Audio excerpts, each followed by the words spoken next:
तुम्ही मला बोलवलं. संतोषजी, खरं म्हणजे ही निवडणूक होत असताना आपण जर विचार केला, तर सुरुवातीला भाजपा आणि नरेंद्र मोदी यांनी एका दृढ निश्चयासहित या निवडणुकीच्या मैदानामध्ये पदार्पण केलं आणि त्यांनी सांगितलं, की "अब की बार 400 पार." 400 पारचा नारा देत असताना तो कॉन्फिडन्स त्यांच्यामध्ये होता. आता हा कॉन्फिडन्स आला कुठून? तर एन-डी-एमध्ये जे घटक पक्ष होते, त्या घटक पक्षामध्ये काही लोकं सोडून गेलेले होते. त्यामध्ये महत्त्वाचे होते नितीश कुमार. बिहारमधून नितीश कुमार हे खूप मोठं नाव आहे. त्याला वलय आहे आणि त्याची ती राजकीय ताकदसुद्धा आहे. आणि नितीश कुमार एन-डी-एमध्ये आल्यामुळे एन-डी-एला ताकद मिळाली.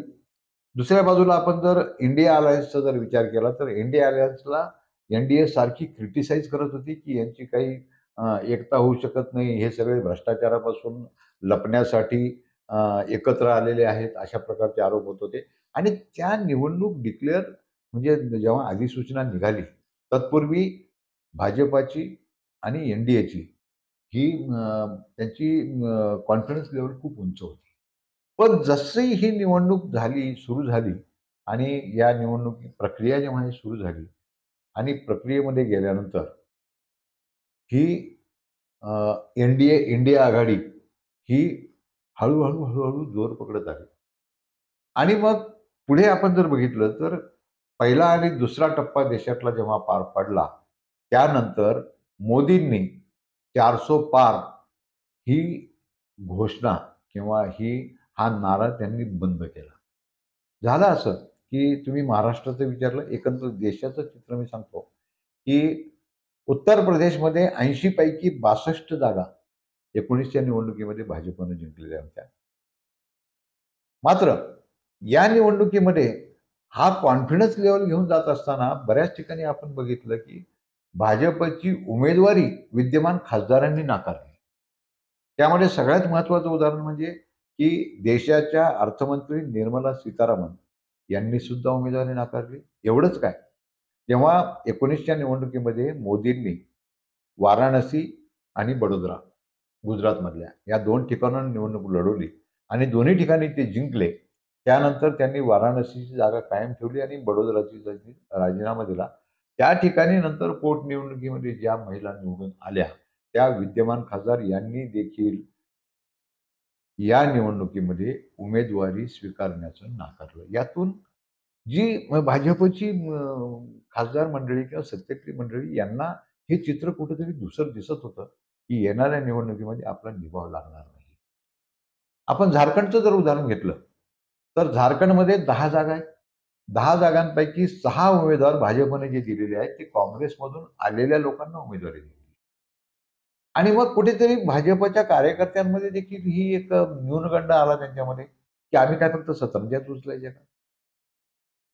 मग आम्हाला कधी संधी मिळणार आहे?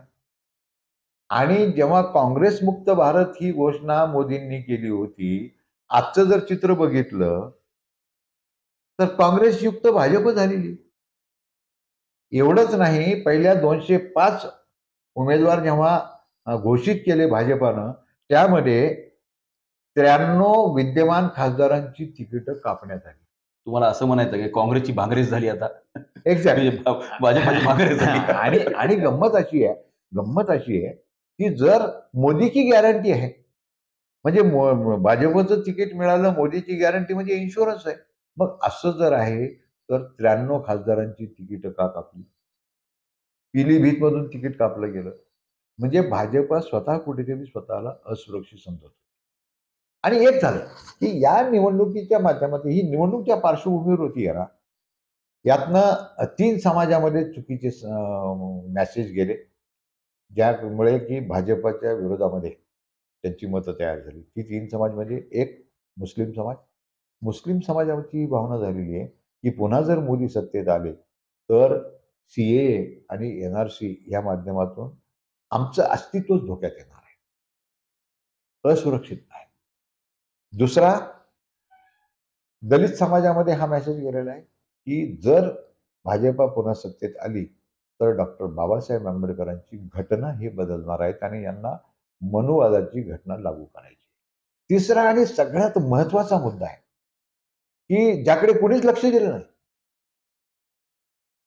या देशामध्ये अनेक राज्यामध्ये आदिवासी समाज मोठ्या संख्येनं राहतो. मग तो मध्य प्रदेश असेल, तो उत्तर प्रदेश असेल, आमच्या महाराष्ट्रामध्ये देखील धुळे असेल, नंदुरबार असेल, मग बीड जिल्हा असेल, इकडे चंद्रपूर, गडचिरोली, भंडारा, अमरावती सुद्धा, अमरावतीचा जो काही भाग आहे, या ठिकाणी मोठ्या संख्येने हा आदिवासी समाज राहतो.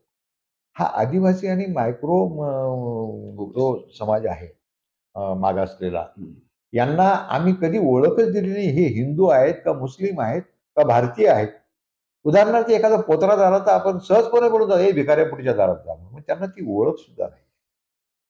आणि ह्या समाजाचं प्रतिनिधित्व करणाऱ्या झारखंडचे मुख्यमंत्री हेमंत सोरेन यांना भाजपने मुख्यमंत्री पदावर असताना अटक केली.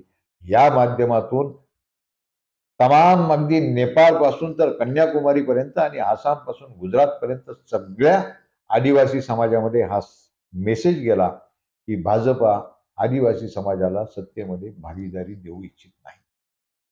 दुसरी एक घटना या संदर्भामध्ये अजून झाली, की जेव्हा आदरणीय ज्येष्ठ नेते लालकृष्ण अडवाणीजी या देशाचे माजी गृहमंत्री यांना भारतरत्न पुरस्कार दिला गेला. त्यावेळी तो पुरस्कार देत असताना अडवाणीजी आणि आमचे पंतप्रधान मोदीजी हे बसलेले आहेत आणि आमच्या महामहिम राष्ट्रपती मुर्मूजी या उभ्या राहिलेल्या आहेत. हे कुठेही प्रोटोकॉलला धरून नाहीये. ही घटना छोटीशी आहे, परंतु आदिवासींच्या मनामध्ये ही प्रचंड घर करून गेली आणि आत्ताच्या या सगळ्या सोशल मीडियाच्या युगामध्ये हा सगळ्या आदिवासी समाजामध्ये मेसेज गेला. त्यामुळे हा समाज संपूर्णपणे भाजपच्या विरोधात गेला. मग एकीकडे मुस्लिम समाजाच्या विरोधात गेला, दुसरीकडे तुमचा आदिवासी समाज विरोधात गेला, महाराष्ट्रामध्ये मराठा समाजाविरोधात गेला. त्यामुळे ही खूप मोठी पोकळी तयार झाली. एक आणि दुसरं असं, की जेव्हा भ्रष्टाचारांच्या विरोधामध्ये मोदीजींनी कठोर कारवाई सुरू केली आणि शासकीय तपास यंत्रणांच्या माध्यमातून धाडी टाकायला सुरुवात केली. ढिगानं आम्ही नोटा पकडलेल्या बघितल्या. आणि मग कुठेतरी सामान्य माणसाला वाटलं, की नाही हा खरा आमचा पंतप्रधान आहे. हा भ्रष्टाचार मिटवल्याशिवाय राहणार नाही. परंतु हाय दैवा, पुढे ज्या घटनाक्रम घडत गेला, तेच भ्रष्टाचारी जेव्हा भाजपमध्ये सामील झाले, त्या सगळ्या केसेस थंड बस्त्यात गेल्या. याची चीड कुठेतरी सामान्य माणसाच्या मनामध्ये आहे. एक आणि दुसरं, देशभरामध्ये ह्या भाजपने जवळपास 450 आमदार फोडले. मध्य प्रदेशचं सरकार त्यांनी बहुमतातलं सरकार पाडलं. महाराष्ट्रातलं बहुमतातलं सरकार पाडलं. हा सगळा प्रकार सगळ्या ठिकाणी झाला आणि महाराष्ट्रामध्ये प्रकर्षानं हे सगळ्या लोकांना खटकलेलं आहे. म्हणून महाराष्ट्राच्या जनतेसोबत देशाच्या जनतेचं मोदींच्या विरोधामध्ये एक जनमत तयार झालंय. एक अंडरकरंट आम्ही जेव्हा फिरतो, हे प्रचंड रोष अंडरकरंट आहे आणि जेव्हा आम्ही मोदी सांगतात, की आमची जगामध्ये आम्ही 3ऱ्या क्रमांकाची अर्थव्यवस्था होतोय, आमचा जी-डी-पी वाढलाय. तेव्हा सामान्य माणूस विचार करतो, देशाचा जी-डी-पी जर एवढा वाढला, तर मी का परेशान आहे? प्रत्येक सामान्य माणूस, मग सामान्य माणूस असेल, शेतकरी असेल, कामगार असेल, एवढंच नव्हे उद्योजक असतील, हे सर्वजण आपापलं कसं काय जुगाड करून जीवन जगतायत हे त्यांना माहिती आहे. आणि इकडे आम्ही सांगतो, की आमची अर्थव्यवस्था जगामध्ये इतक्या नंबरची आहे, तितक्या नंबरची आहे. आणि आम्ही मग मी तर माझं जगण्या-मरण्याचा प्रश्न निर्माण होतोय. मी कसा सर्व्हाइव्ह होतोय, हे प्रत्येकाला प्रश्न पडलेला आहे. शेतकऱ्यांबद्दलची जी धोरणं शासनानं राबवली, कांद्याचा विषय असेल, जेव्हा शेतकऱ्याचा कांदा मार्केटमध्ये आला त्यावेळेस निर्यात बंदी केली. सगळा कांदा जेव्हा व्यापाऱ्याकडे आला तेव्हा निर्यात बंदी उठवली. फायदा कोणाला झाला? हा व्यापाऱ्यांना फायदा झालेला आहे. तुमच्या माहितीसाठी सांगतो संतोषजी, या देशामधल्या 250 लोकांनी, किती 250 लोकांनी 20 लाख करोड रुपये बँकेचं कर्ज बुडवलेलं आहे. मी माझ्या JNCCTVच्या एका व्हिडिओमध्ये सांगितलं होतं, की कर्ज बुडवे मालामाल आणि सामान्य जनता बेहाल म्हणून. 20 लाख करोड रुपये. त्यामध्ये SBIची भागीदारी 23% आहे. जी आपण विश्वासार्ह बँक मानतो. आणि ह्या सगळ्या परिस्थितीचा परिणाम हा अदृश्य असतो. सामान्य माणूस बोलत नाही. तो कृती करून दाखवतो. इकडे मात्र राज्यकर्ते सगळं काही आलबेल आहे. आम्ही एकीकडे सांगतात, की आमची जी-डी-पी वाढलेला आहे आणि जगामध्ये 4थ्या क्रमांकाची आमची अर्थव्यवस्था आहे आणि दुसरीकडे सांगतात, की 80 करोड जनतेला आम्ही मोफत धान्य देतो. मग 80 करोड जनतेची जर जेवणा-खावणाची भ्रांत असेल, तर तुमचा जी-डी-पी कसा वाढू शकतो? आणि कोण विश्वास ठेवणार आहे तुमच्यावर? आणि हे सगळे खदखदणारे प्रश्न मनातले ह्या येणाऱ्या निवडणुकीच्या बॅलेट पेपरमधून म्हणण्यापेक्षा त्या ईव्हीएम मधून ते दिसून येणार आहेत आणि जेव्हा त्याचे परिणाम येतील ना, त्यावेळी त्यांचे डोळे उघडतील.